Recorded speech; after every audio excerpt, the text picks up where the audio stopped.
क्या इजराइल और यूएई के बीच कोई गुप्त डील चल रही है? और क्या ईरान की नई धमकी मिडिल ईस्ट में एक बड़े टकराव का संकेत दे रही है? मिडिल ईस्ट में जारी तनाव के बीच अब इजराइल, यूएई और ईरान को लेकर बड़ा विवाद खड़ा हो गया है। मामला इजराइल के प्रधानमंत्री बेंजामिन नेतन्याहू के कथित सीक्रेट यूएई दौरे से जुड़ा है।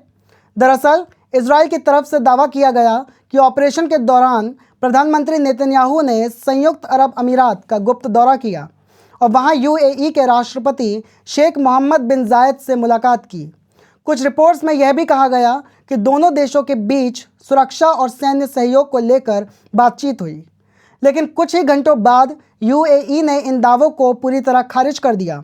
यूएई के विदेश मंत्रालय ने साफ कहा कि ना तो नेतन्याहू और ना ही कोई इजरायली सैन्य प्रतिनिधिमंडल वहां पहुंचा था। यूएई ने इन खबरों को भ्रामक बताते हुए मीडिया से जिम्मेदारी के साथ रिपोर्टिंग करने की अपील की।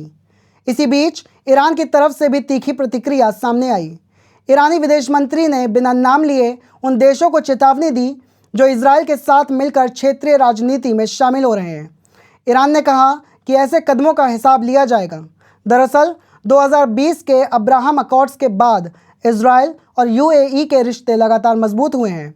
व्यापार, टेक्नोलॉजी और सुरक्षा जैसे कई क्षेत्रों में दोनों देशों के बीच सहयोग बढ़ा है। यही वजह है कि ईरान लगातार यूएई की नीतियों पर सवाल उठाता रहा है। अब सबसे बड़ा सवाल यही है कि क्या मिडिल ईस्ट में पर्दे के पीछे नए गठबंधन बन रहे हैं और क्या ईरान की यह चेतावनी आने वाले समय में तनाव को और बढ़ा सकती है?